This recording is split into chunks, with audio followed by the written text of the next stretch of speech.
दोस्तों, जब एक शख्स ने डॉक्टर जाकिर नाइक साहब से पूछा कि गुरु नानक साहब के पैर घुमाने से काबा भी घूम गया था, तो जानिए डॉक्टर साहब ने इसका क्या जवाब दिया। तहे दिल से स्वागत आपका। मेरा एक छोटा सा सवाल से पहले थोड़ा सा एक हमारे भी गुरु ग्रंथ साहब के अंदर गुरु नानक साहब ने पूरी दुनिया का चक्कर लगाया, जिसके अंदर मक्का मदीना भी शामिल है। और जैसा कि एक सवाल इससे पहले हो चुका है, हमारे ग्रंथ के अंदर जो दर्ज है कि जब वो वहाँ पहुँचे, उन दिनों बहुत लंबा ये किस्सा है, 1 साल लगता था और वो रूट सारा उसका वर्णन है। और वहाँ जब मक्का जो मस्जिद के बाहर साथ ही एक दीवार थी जहाँ पर के भारत के जो मुसलमान दर्शन करने जाते थे काबा के, वो उनको वहाँ ठहराया जाता था। वहाँ की देखभाल जो करता था वो मुल्ला जीवन करता था। जब गुरु नानक साहब अपने चेलों के साथ में वहाँ पर पड़े थे, तो सुबह जब मुल्ला जीवन वहाँ की सफाई करने के लिए आया, तो उसने देखा गुरु नानक साहब के जो पैर थे वो काबा की तरफ थे। वो गुस्से में चिल्लाया कि ये कौन काफिर है जो कि काबा की तरफ पैर करके पड़ा है, और उसने गुस्से के अंदर आके उनके पैरों को झटका दिया, दूसरी तरफ किया। तो हमारे ग्रंथ के अंदर दर्ज जो किस्सा है उसके अंदर ये है कि काबा भी उस समय हिल गया। जिधर गुरु नानक के पैर जाते थे काबा उधर मुड़ता था। तो वो जोर से चिल्लाया, ये कोई हजरत है, ये कोई औलिया है। तो उस समय के जो काजी थे मक्का के, काजी रुकनदीन साहब थे, और शाह शरफ, कई हस्तियों के नाम हैं उसमें। तो मैं ये जानना चाहता हूँ कि ये वर्जन को आप मतलब एग्री करते हैं, और करते हैं तो इसका हमारे मुस्लिम ग्रंथों के अंदर किस तरीके से उल्लेख है, ये कृपया बताएं। भाई साहब ने एक सवाल पूछा अपने गुरु ग्रंथ साहिब के मुतालिक, और अल्हम्दुलिल्लाह मैं भी गुरु ग्रंथ साहिब पढ़ चुका हूँ। और जिस तरीके से, क्योंकि वक्त मुख्तसर सा होने की वजह से मुझे वक्त नहीं मिला कि गुरु ग्रंथ को भी कोट करूँ।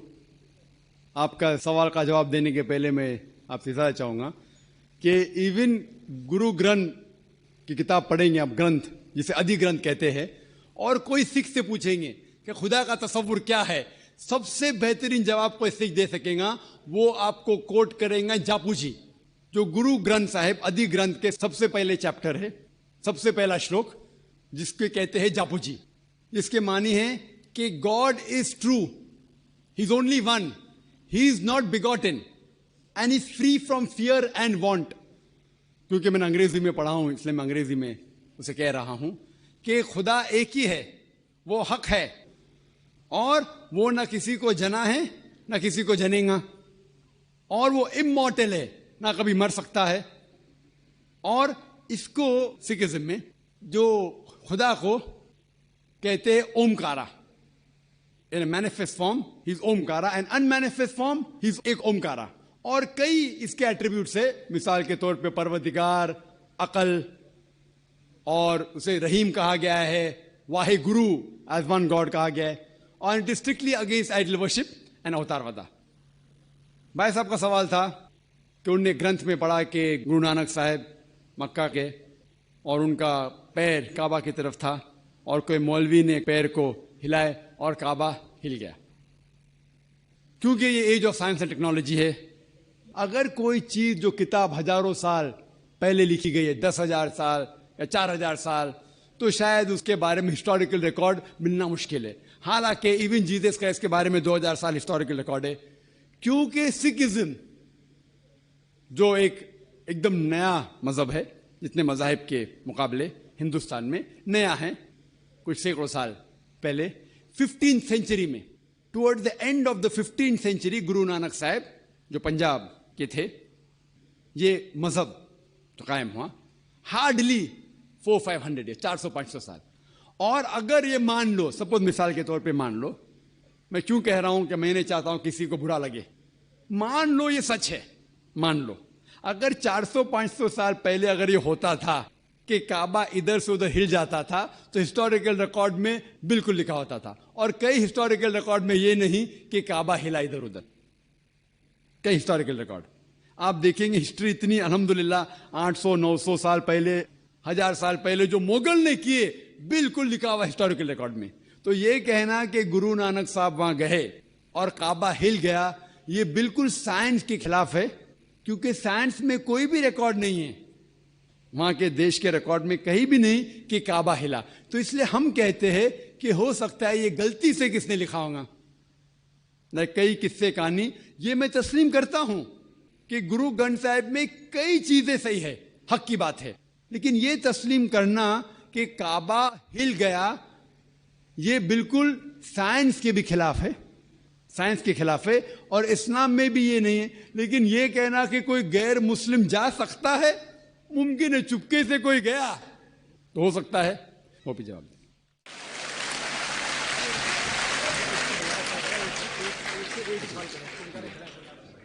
धन्यवाद डॉक्टर जाकिर नायक साहब। मेरे जिस्म का दिया गया नाम डॉक्टर वर्मा है, और मैंने कुरान शरीफ भी पढ़ी है, बाइबिल भी पढ़ी है, और वेदवाद की थोड़ा सा अध्ययन किया है। मैंने कुरान में सारी बातें अच्छी पाई हैं, किंतु एक बात मेरी समझ में अभी तक नहीं आई है। ये हिंदूवादी वो कहते हैं कि जन्म होता है, और कुरान में एक बात आती है कि मुर्दे जिंदे किए जाएंगे। ये दो बात मेरी समझ में अभी तक नहीं आई है।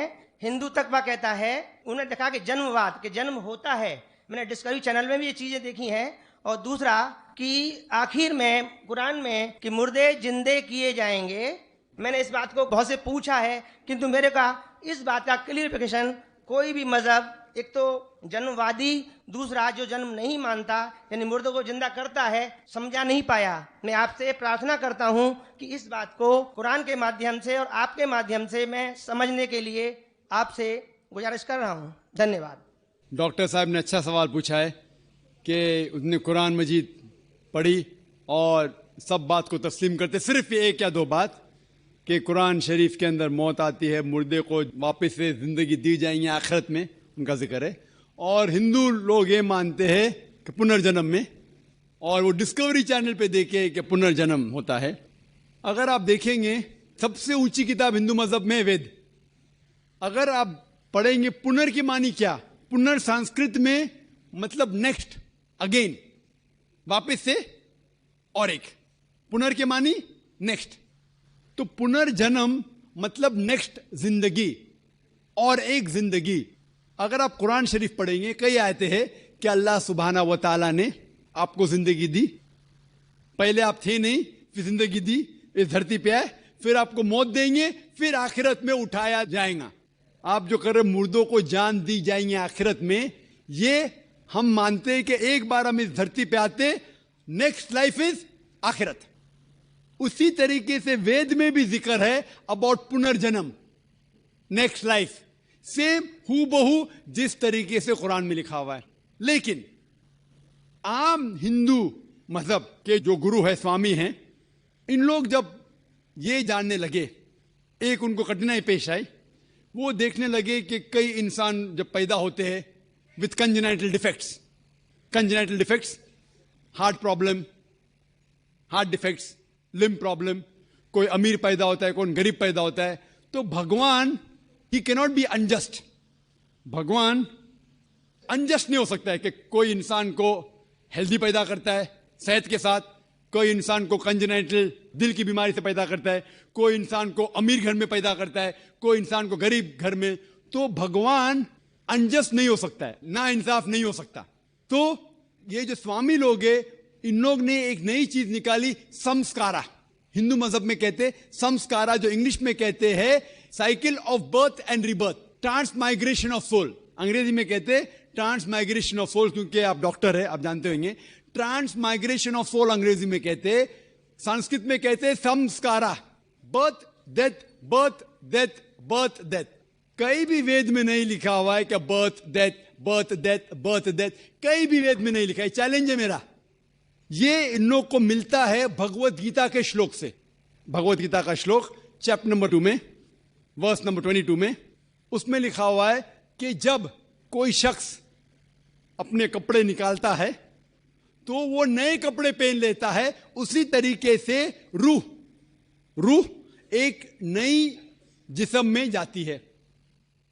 और ये भद्यांकर उपनिषद में भी इसका जिक्र है, आप पढ़ेंगे कि when a caterpillar when a caterpillar climbs up the grass of blade, he jumps to a new grass. Same way the soul takes a new body. जिस तरीके से कैटरपिलर घास के ऊपर चढ़ता है और दूसरे घास पे जाता है, उसी तरीके से रूह एक नई बॉडी के अंदर जाता है। तो इस श्लोक के बुनियाद पर इन लोग ने एक फिलॉसफी पैदा की, संस्कारा, कि इंसान जो कर्म के बेस के ऊपर, कर्म और धर्म की फिलॉसफी, कर्म मतलब अच्छे कर्म करोगे धर्म के हिसाब से तो अगले जन्म में आप अच्छे पैदा होंगे, अगर आपके कर्म बुरे होंगे तो अगले जन्म में आप हो सकता है कि लूला पैदा होंगे या लंगड़ा पैदा होंगे। और जो कहते हैं कि आप इंसान 7 बार बनेंगे, ये कौन कहता है? वेद नहीं कहती, ये स्वामी जी लोग कहते हैं, कोई वेद में कहीं लिखा नहीं है। क्योंकि उनको ये नहीं कह सकते थे कि इंसान क्यों गरीब पैदा होता है, क्यों अपाहिज पैदा होता है, उनकी सोच कम थी, इसीलिए नई फिलॉसफी लेके आए, ट्रांसमाइग्रेशन ऑफ सोल। आप तो डॉक्टर है, मैं भी डॉक्टर हूं, आपने कहीं मेडिकल साइंस बुक में पढ़ा हुआ है कि इंसान इस दुनिया में जन्म लेता है? कभी नहीं। क्या फिजियोलॉजी में पढ़ा, क्या एनाटॉमी में पढ़ा? अगर ये साइंटिफिक फैक्ट होता था तो हम मेडिकल कॉलेज में पढ़ते थे कि इंसान नए जन्म लेता है, हम कभी भी नहीं पढ़े। इससे यह साबित होता है कि साइंस इसको तस्लीम ही नहीं करती। जो आप कह रहे डिस्कवरी चैनल में देखा, जो आप कह रहे हैं, अगर ये हक होता था तो हमारे साइंटिफिक बुक में भी ये लिखा होता।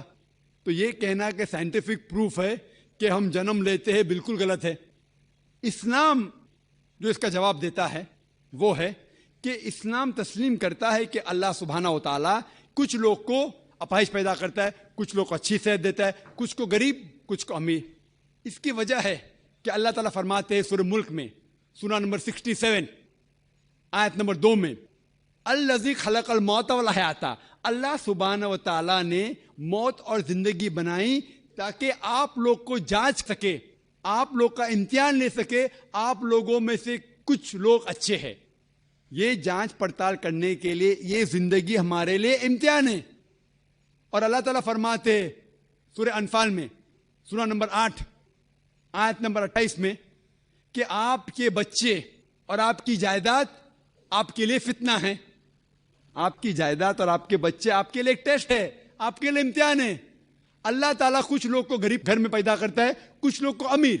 जो लोग अमीर है उनके लिए इम्तिहान है कि वो ज़कात देते क्या नहीं। जैसा कि मैंने कहा मेरी तकरीर में, तीसरी बुनियादी बात इस्लाम में है ज़कात। जिस शख्स के पास 85 ग्राम से ज्यादा सोना है या उसके मुकाबले में धन है, उसको 2.5% ज़कात देना फर्ज है। जो आदमी अमीर है, कुछ अमीर लोग बराबर ज़कात देते, कुछ लोग आधा देते, कुछ लोग देते ही नहीं। तो अमीर इंसान को शायद 100% मार्क्स मिले या 50% मार्क्स मिले या 0% मिले। वो गरीब इंसान को ज़कात में तो 100 मार्क्स मिलता है, 100 आउट ऑफ 100, उसको ज़कात देना ही नहीं। हम कहते रहे बेचारा गरीब इंसान है, लेकिन असल में देखे जाओ तो उसको उस इम्तिहान में, गुर्बत के इम्तिहान में 100% मार्क्स मिले। आप समझ रहे? इसी तरीके से अल्लाह ताला कहते हैं कि आपके बच्चे आपके लिए इम्तिहान है। हो सकता है मिसाल के तौर पे एक अच्छे जोड़ी है, अच्छे मुसलमान है, 5 टाइम नमाज पढ़ रहे हैं, हज को गए हैं, रमजान में रोजा रखते हैं, ज़कात देते हैं। अल्लाह ताला उनका और बड़ा इम्तिहान लेना चाहता है। जितना बड़ा इम्तिहान उतना बड़ा इनाम। मिसाल के तौर पे अगर आप बीए पास करते तो आपको सिर्फ ग्रेजुएशन मिलता है, अगर आप एमबीबीएस पास करते आपको डॉक्टर कहलाया जाता। डॉक्टर मतलब ऊंचा ओहदा। इसी तरीके से अल्लाह सुब्हाना व तआला हो सकता है कि उस जोड़ी को इम्तिहान और सख्त देता है और ऐसा बच्चा पैदा करता है जो अपाहिज है। अल्लाह ये देखना चाहता है कि अपाहिज बच्चा पैदा करने के बावजूद वो अल्लाह के ऊपर ईमान रखता है क्या नहीं। अगर ईमान रखता है तो अल्लाह उसे जन्नत फिरदौस देना चाहता है। और कठिन इम्तिहान और बड़ा इनाम। हो सकता है कि वो इम्तिहान में फेल हो जाएगा। तो ये कुरान की आयत है, आपके बच्चे आपके लिए इम्तिहान है। कभी कोई भी अगर कलामिटी आती है, कोई भी आपको नुकसान होता है, इधर वो आपके लिए इम्तिहान है या आपके लिए सजा है। जब भी कोई भी आपको इनाम मिलता है, वो इधर आपके लिए इम्तिहान है या आपके लिए रिवॉर्ड है। तो इसी तरीके से क्योंकि हिंदू मजहब के जो स्वामी हैं वो इसको नहीं समझ सके, इसीलिए एक नई फिलॉसफी संस्कारा लेके आए जो बिल्कुल वेद में नहीं लिखी है। वेद बात करता है पुनर्जन्म। पुनर्जन्म मतलब नेक्स्ट लाइफ, जिसका जिक्र कुरान ने भी है, आखिरत की जिंदगी। तो वेद और कुरान सेम जिंदगी क्या बात कर रहा है कि इस दुनिया में आप आते हैं, एक बार आते हैं, सही तरीके से जिएंगे तो एक बार काफी है, और ये दुनिया आखिरत के लिए इम्तिहान है।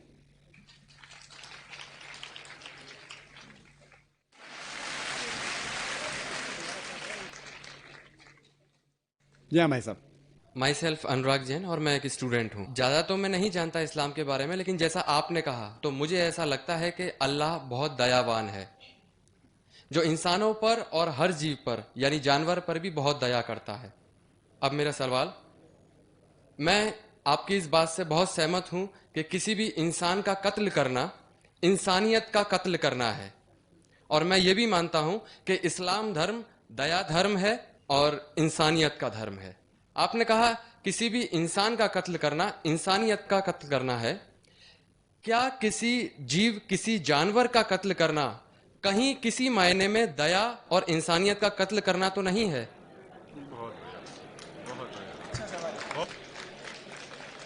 भाई साहब ने बहुत अच्छा सवाल किया कि इंसान का कत्ल करना इंसानियत की कत्ल करने के बराबर है, लेकिन क्या कोई जानवर का कत्ल करना इंसानियत की कत्ल करने के बराबर है क्या नहीं? और ये सवालात आप अगर पढ़ेंगे तो गलत फहमिया के नंबर 6 नंबर आता है गलत फहमिया में, कि लोग एतराज करते हैं कि इस्लाम क्यों जानवर खाने की इजाजत देता है, मांस खाने की इजाजत क्यों देता है। कई गैर मुस्लिम एतराज करते कि इस्लाम एक बहुत जल्लाद रिलीजन है। भाई साहब नहीं कह रहे, लेकिन बाकी लोग कहते कि एकदम मर्सीलेस रिलीजन है, धर्म है, जो जानवर का कत्ल करने के लिए कहता है। जवाब में यह कहना चाहूंगा भाई साहब कि एक मुसलमान अगर वो चाहे तो प्योर वेजिटेरियन, प्योर शाकाहारी रह के भी अच्छा मुसलमान रह सकता है। मांस खाना इस्लाम में फर्ज नहीं है, मांस खाना इस्लाम में फर्ज नहीं है। वो एक अच्छा मुसलमान रह सकता है शुद्ध शाकाहारी होके भी।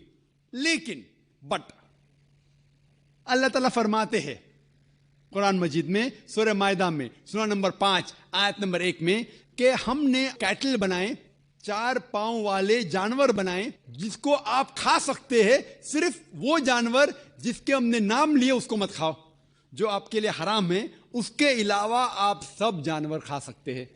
कुरान में लिखा है सूरह नहल में सूरा नंबर 16 आयत नंबर 5 में कि हमने आपके लिए कैटल बनाए, भेड़ बकरियां बनाए, तो कि आप उसका गोश्त खा सके।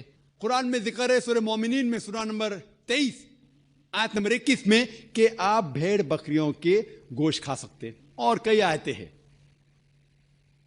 हम पहले ये जान ले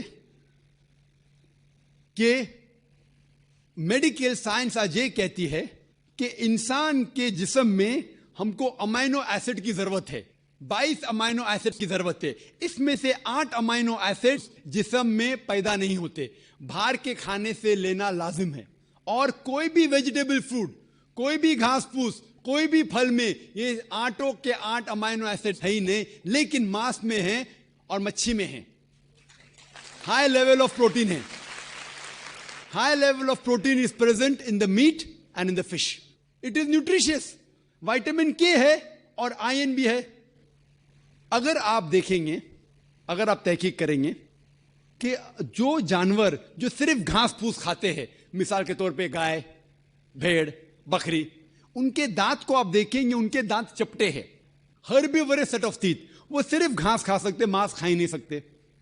अगर आप उन जानवरों के दांत देखेंगे जो मांस खाते हैं, carnivorous animal like tiger, leopard, lion, शेर, शेर बब्बर, चीता, इनके दांत देखेंगे तो इनके नोकीले दांत है, कैनाइन सेट ऑफ टीथ। वो सिर्फ मांस खाते, घास फूस खा ही नहीं सकते। अगर आप जाके आईने में और हम लोग जाके आईने में देखेंगे अपने दांत, इंसान के दांत चपटे भी है, नोकीले भी है। अगर खुदा चाहता था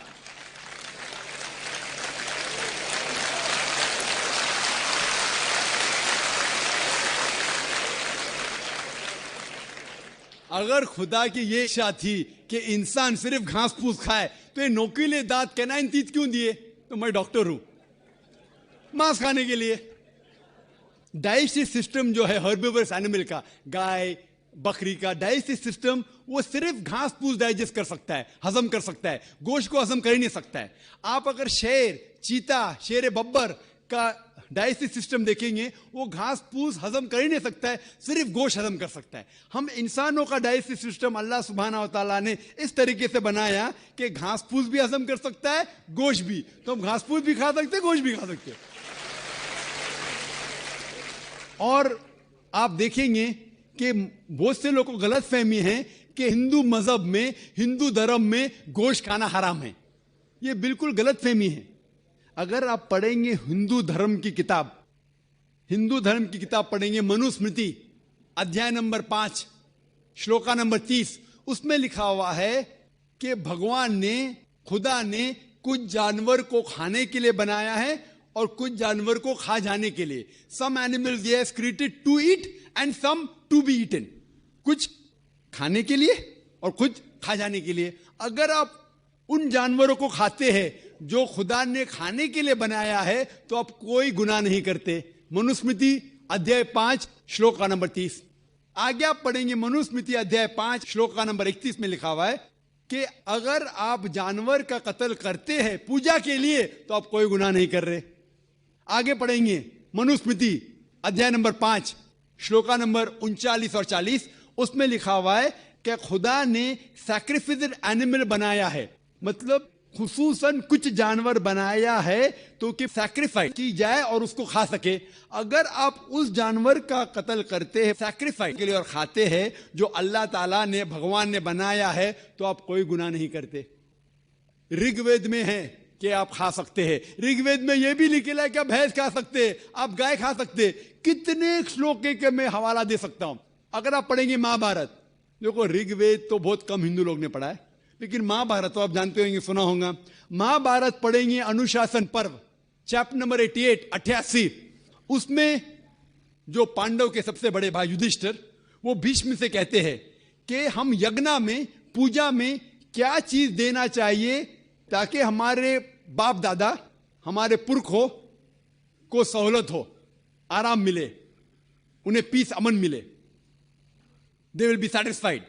तो भीष्म कहते हैं कि यज्ञ में, पूजा में अगर आप वेजिटेबल्स देंगे, घास फूस, फल, चावल देंगे, तो हमारे बाप दादा, हमारे पुरखों 1 महीने तक संतुष्ट रहेंगे।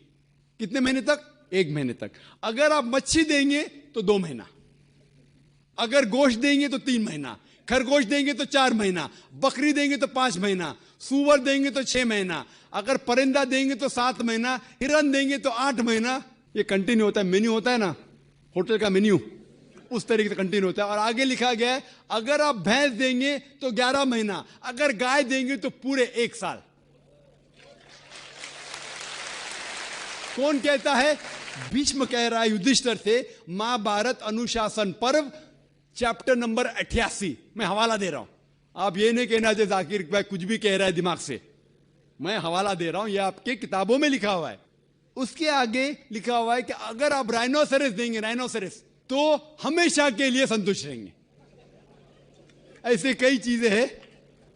वजह क्या थी कि हिंदू लोग शाकाहारी बन गए, कई हिंदू लोग। इसकी वजह यह है कि कई हिंदू लोग अहिंसा की तरफ जा रहे थे, वो बाकी मजाहिब से मुतासिर होके, मिसाल के तौर पे जैनिज्म में है कि आपको जानवर नहीं खाना चाहिए, और अगर उनसे पूछेंगे क्यों नहीं खाना चाहिए, तो वो कहते किसी भी जीव की हत्या करना गलत है। और भाई साहब भी मुंडी हिला रहे, मैं भी इसको मानता हूं। अगर कोई भी इंसान बिना किसी जीव की हत्या किए जी सकता है तो मैं नंबर 1 हूंगा, number 1। Doctor Zakir Naik number 1 होंगे, क्योंकि मैं डॉक्टर हूं, मैं जानता हूं। लोग कहते हैं कि जानवर को खाना मतलब जीव की हत्या करना। ये पहले जमाने के अंदर जब साइंस टेक्नोलॉजी नहीं बढ़ चुकी थी तो उस टाइम लोग शायद इसे मानते थे। आज साइंस टेक्नोलॉजी बढ़ चुकी है, हम जानते हैं कि इवन जो प्लांट्स है, जो फल है और जो पौधे हैं, उनके पास भी जान है। तो आपकी लॉजिक फेल हो गई। अभी जब हमें यह पता चला कि पेड़ पौधे और फल की भी जान है, तो लॉजिक में जरा तब्दीली आ गई। अभी लोग कहते हैं हमें पता है कि पेड़ पौधे की जान है, लेकिन पेड़ पौधे को दर्द का एहसास नहीं होता। ठीक है भाई, ये पहले की बात है। आज साइंस बढ़ चुकी है, हम जानते हैं कि पेड़ पौधे को भी दर्द होता है। वो हंस भी सकते, वो रो भी सकते, उनको भी दर्द होता है। लेकिन ये अलग बात है कि वो जब चिल्लाते हैं उनकी चीख हमारे कानों तक सुनाई नहीं देती, क्योंकि इंसान सिर्फ 20 साइकिल से लेके 20,000 साइकिल्स पर सेकंड तक सुन सकता है। इसके ऊपर इसके नीचे इंसान सुन नहीं सकता। क्योंकि हम पेड़ पौधे की चीख नहीं सुन सकते, उसका मतलब ये नहीं कि हम उनकी हत्या कर सकते।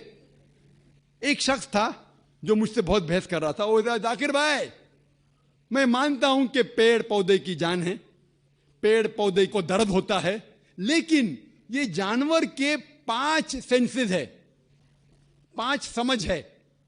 ये पेड़ पौधे के 2 या 3 कम है, सिर्फ 3 सेंसेस है। तो इसीलिए जानवर को कत्ल करना बड़ा गुनाह है, पेड़ पौधे को कत्ल करना कम गुनाह है। तो मैंने कहा कि मिसाल के तौर पे बहस के लिए मान लो आप सही है, फॉर सेक ऑफ आर्ग्यूमेंट, बहस के तौर पे मान लो आप सही है। तो मैंने उनसे कहा आपका अगर भाई पैदा होता है गूंगा और बहरा, 2 सेंसेस लेस, ना वो सुन सकता है ना बोल सकता है, उसके बाद अगर वो बड़ा होने के बाद कोई आके उसका कत्ल करता है, तो आप जाके जज से कहेंगे मी लॉर्ड कातिल को कम सजा दो क्योंकि मेरे भाई के 2 सेंसेस कम थे।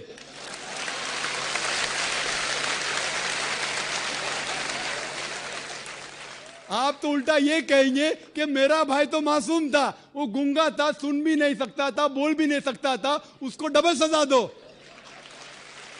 यहां जज हजरात बैठे हुए इधर। लेकिन इस्लाम में ऐसा नहीं होता है कि 2 सेंसेस कम 2 सेंसेस ज्यादा। अल्लाह ताला फरमाते सूरह बकरा में सूरा नंबर 2 आयत नंबर 168 में, या अल्लज़ीना आमनू, ओ मोमिनो, आप वो खाओ जो आपके लिए हलाल है। जो हलाल है आप खा सकते। आप जो सांस ले रहे, भाई साहब सांस ले रहे, आपको पता है कि millions of germs are dying. ये जिरासिम जो आप सांस लेके, उनको भी जान है। आप अगर 5 मिनट तक सांस नहीं लेंगे आप मर जाएंगे। हर मिनट में आप हत्या कर रहे हैं, आपको पता है। लेकिन ये जो जानवर है, पेड़ पौधे है, जिरासिम है, ये आलमी भाईचारे में नहीं आते। इनका कत्ल करना आम तौर से हराम है। लेकिन अगर आपको जीने के लिए इनका कत्ल करते हैं अल्लाह का नाम लेते हुए कि हम इनको कत्ल कर रहे हैं, तो ये गुनाह नहीं है। लेकिन सिर्फ हमारे निशानेबाजी के लिए अगर मैं कोई जानवर का कत्ल करता हूं वो हराम है। लेकिन खाने के लिए अगर मैं जानवर का कत्ल करता हूं या पेड़ पौधे काटता हूं खाने के लिए, तो ये इस्लाम में इजाजत है। जो जानवर की इजाजत है, जो जानवर हलाल है, उसको आप काट सकते हैं खाने के लिए, सिर्फ निशानीबाजी के लिए नहीं। तो आप देखेंगे आम हिंदू के जो है ना आलमी भाईचारे, उसके अंदर पेड़ पौधे भी आपके भाई है, जानवर भी भाई, जो इस्लाम में नहीं। इस्लाम में आलमी भाईचारे के लिए हर इंसान आपका भाई है, भले अमेरिका में हो, इंडिया में हो, यूके में हो, काला हो, गोरा हो, वो आपका भाई है। लेकिन जानवर आपके भाई नहीं है। लेकिन जानवर का भी हुकूक कुरान और हदीस में दिया गया है। लेकिन जो जानवर की इजाजत दी गई है खाने के लिए, उनको हम खा सकते। होप ये जवाब आपके लिए काफी है। आपने ये कहा कि पेड़ पौधों को यदि हम खाते हैं तो कुछ सुनाई देने की आपने बात कही थी, लेकिन हम ऐसा तो कर ही सकते हैं, जिन बच्चों की हमें चीख या किसी भी चीख सुनाई दे रही है उसको रोने से रोक सकते हैं। दूसरा, जो चाइना में नवजात शिशु खाए जाते हैं, यदि कोई इस्लाम धर्म का अनुयायी उनका अल्लाह का नाम लेकर यदि खाता है तो क्या ये उचित है? मैंने एक अखबार में कटिंग पढ़ी थी कि वहाँ न्यू बॉर्न चाइल्ड वहाँ खाए जाते हैं, तो क्या इस्लाम में इस तरीके की इजाजत है? आपने ये कहा कि पेड़ पौधों को यदि हम खाते हैं तो कुछ सुनाई देने की आपने बात कही थी, लेकिन हम ऐसा तो कर ही सकते हैं, जिन बच्चों की हमें चीख या किसी भी चीख सुनाई दे रही है उसको रोने से रोक सकते हैं। दूसरा, जो चाइना में नवजात शिशु खाए जाते हैं, यदि कोई इस्लाम धर्म का अनुयायी उनका अल्लाह का नाम लेकर यदि खाता है तो क्या ये उचित है? मैंने एक अखबार में कटिंग पढ़ी थी कि वहाँ न्यू बॉर्न चाइल्ड वहाँ खाए जाते हैं, तो क्या इस्लाम में इस तरीके की इजाजत है? भाई साहब ने सवाल किया कि क्योंकि बच्चों की जो चीख सुनाई देती तुम चुप कर लेते, सुनाई नहीं दे तो क्या करेंगे? और उन्हें सवाल पूछा कि चाइना में बच्चों का गोश्त खाया जाता है, वो बिल्कुल हराम है। जैसा मैंने कहा, सिर्फ उन जानवर जिनकी इजाजत है वो जानवर का गोश्त आप खा सकते। इंसान का गोश्त खाना तो बिल्कुल हरामी है।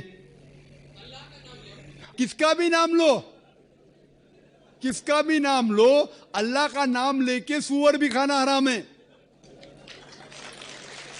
जो जानवर की इजाजत है वो ही जानवर खा सकते हैं, और कोई भी जानवर ने, भले आप अल्लाह का नाम लो या ना लो, अल्लाह ने जब इजाजत दी नहीं तो नाम लेके क्या फायदा। और आपका जो पहला सवाल था कि बच्चों की चीख सुनाई देती तो चुप करते हैं, नहीं सुनाई दी तो क्या करेंगे। अगर बच्चा गूंगा है तो क्या करेंगे, आप उसको दूध नहीं देंगे। गूंगे बच्चे को क्या करेंगे आप, और उसको तवज्जो देंगे कि उसकी चीख सुनाई नहीं देती तो इसीलिए मैं और तवज्जो दूंगा कि दूध टाइम पे मिले। वो जिसको चीख सुनाई देती है, दूध नहीं मिला तो रोएगा, तो मुझे मालूम पड़ेगा। तो माँ गूंगे बच्चों की और तवज्जो करेंगे, इसीलिए आपको पेड़ पौधे की तवज्जो और देना चाहिए, क्योंकि आपको चीख सुनाई नहीं देती। जी दोस्तों, उम्मीद करता हूँ आप लोगों ने डॉक्टर जाकिर नाइक साहब के जवाबात सुन लिए होंगे। मुख्तलिफ उनसे सवालात हुए और डॉक्टर साहब ने मुख्तलिफ जवाबात दिए दलाइल के साथ। और जो सबसे पहला सवाल उनसे हुआ था कि गुरु नानक, जो कि इनके जो है ना ग्रंथ और इनकी जो किताबें हैं, इनमें लिखा हुआ है कि काबे गए हुए थे और वहाँ पे उनके पैर किबले की तरफ थे। तो एक मौलवी ने, एक आदमी ने इनके पाँव को उठा लिया और इधर घुमाए, तो काबा भी इनके साथ चलता था। तो ये बात कितने इसमें हकीकत है, क्या ये सच है या क्या बात है।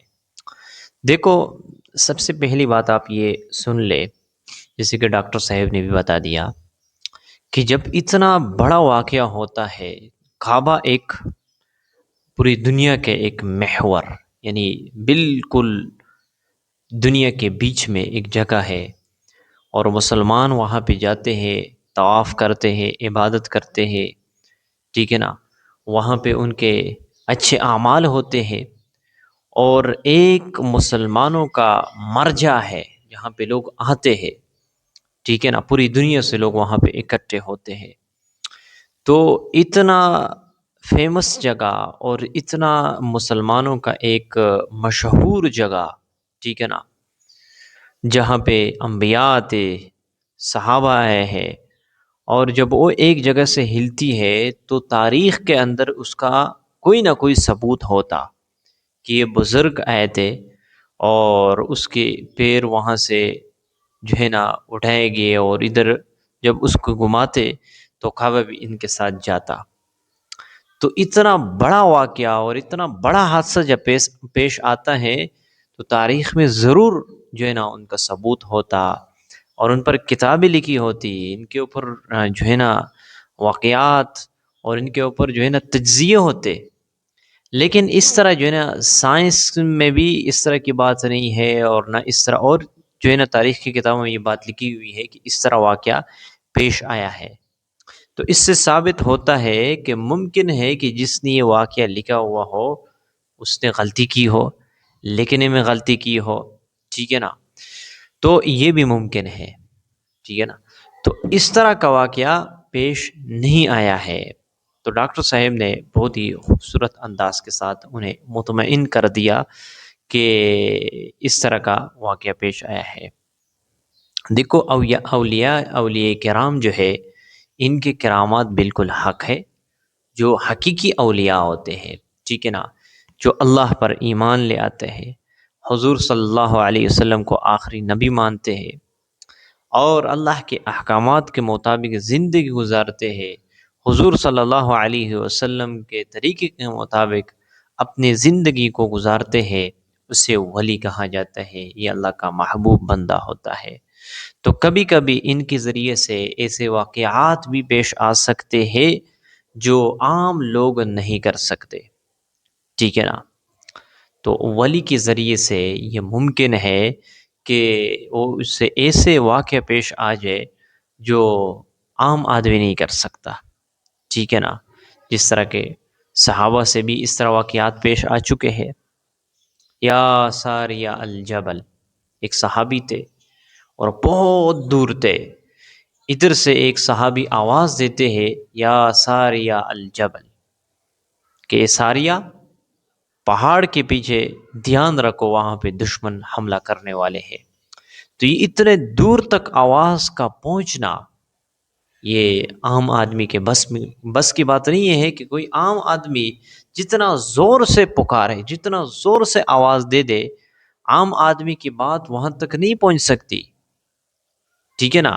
लेकिन अल्लाह रब्बुल इज़्ज़त की तरफ से मदद और नुसरत होता है, तो अल्लाह रब्बुल इज़्ज़त जो है ना, इसकी आवाज़ को ताकत देते हैं और वहाँ तक पहुँच जाता है, ठीक है ना।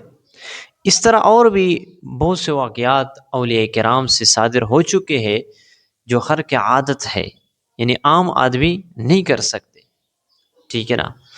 तो बिल्कुल करामात बिल्कुल हक है और सच है, और ये मोमिन जो हकीकी मोमिन होता है, ठीक है ना, अल्लाह रब्बुल इज़्ज़त करामत उनसे सादिर फरमा देते हैं। तो डॉक्टर साहब के नाइक साहब ने बड़ी ही खूबसूरत अंदाज के साथ जवाब दिया, और उससे दिगर भी सवालात हो चुके हैं, आप लोगों ने सुन लिए होंगे। अगर आप लोगों ने मुकम्मल वीडियो को वॉच नहीं किया है तो आप लोग वॉच कर ले। डॉक्टर साहब माशाल्लाह आप लोग देखते हो कि बहुत ही मुदल्लल और बहुत ही इत्मीनान वाला जवाब देते हैं, और वो कोशिश करते हैं कि अक़ली तौर पर भी बंदा मुतमईन हो जाए, ठीक है ना। इसके ज़हन के अंदर कोई सवाल बाकी ना रह जाए, इसके ज़हन में कोई इश्काल बाकी ना रह जाए। तो ये अल्लाह रब्बुल इज़्ज़त की तरफ से मदद होता है, नुसरत होता है कि इतने लाखों मजमों के सामने अल्लाह रब्बुल इज़्ज़त उनको इस्तेमाल करते हैं, इनसे दीन की खिदमत लेते हैं, ठीक है ना। याद रखना, जैसे कि डॉक्टर ज़ाकिर नाइक साहब मुख्तलिफ़ सवालात और उनके जवाबात देते हैं, इनके बुनियादी मकसद क्या है? खैर ख्वाही, ठीक है ना। अन नसीहा अरबी में कहा जाता है, अन नसीहा, इसका मतलब क्या है? खैर ख्वाही, लोगों की भलाई चाहता है, लोगों की खैर चाहता है। अब कैसे भलाई चाहता है, कैसे खैर चाहता है? इस तरह चाहते हैं कि ये इंसानियत, इंसान ये दुनिया में भी सकून की ज़िंदगी गुजारे और आखिरत में भी उसे सकून हासिल हो जाए। अब ये कैसे होंगे? जब आप इस्लाम को फॉलो करेंगे, आपको राहत और सकून वाली ज़िंदगी मिलेगी, और जब आप इस्लाम को फॉलो करेंगे और ईमान के साथ इस दुनिया से रुखसत होंगे, अल्लाह रब्बुल इज़्ज़त आपको जन्नत नसीब फरमाएंगे। और जन्नत कैसी जगह है? जहाँ पे हर किस्म की खुशियाँ हैं, जो आप चाहेंगे आपको मिलेगा, जो आप चाहेंगे आपको मिलेगा। दिन ब दिन खुशियाँ आएंगी, दिन ब दिन खुशियाँ आएंगी। दुनिया में तो आज खुशी है कल गम है, आज गम है कल खुशी है। तो दुनिया का दस्तूर ये है कि यहाँ पे परेशानियाँ बहुत ज़्यादा है, मुसीबतें बहुत ज़्यादा है, और खुशियाँ बहुत कम है। लेकिन जन्नत में अल्लाह रब्बुल इज़्ज़त खुशियाँ लाते रहेंगे, दिन ब दिन इजाफ़ा होगा खुशियों में। ये जन्नत है। तो अल्लाह रब्बुल इज़्ज़त ऐसे लोगों को जन्नत अता फ़रमाएंगे। ये खैर ख्वाही नहीं है। तो डॉक्टर साहब का कोशिश ये है कि जितने भी इंसान है, ये दुनिया में भी राहत और सकून की ज़िंदगी गुजारे, और आखिरत में भी उन्हें खुशियाँ मिले। और ये खुशियाँ कैसे मिल सकती है? कि जब बंदा इस्लाम के मुताबिक ज़िंदगी गुजारना शुरू कर देते हैं, अल्लाह रब्बुल इज़्ज़त उन्हें चैन, सकून और राहत वाली ज़िंदगी अता फ़रमाएंगे। तो उम्मीद करता हूँ आप लोगों को ये वीडियो पसंद आ चुकी होगी। अगर आप लोगों ने चैनल को सब्सक्राइब नहीं किया है तो प्लीज़ चैनल को सब्सक्राइब कर लें, वीडियो को लाइक कर लें। इस तरह के वीडियोज़ इंशाल्लाह आप लोगों को इस चैनल पर मिलते रहेंगे। तो मिलते हैं इंशाल्लाह नेक्स्ट वीडियो में, तब तक के लिए इजाज़त चाहता हूँ। अस्सलामु अलैकुम।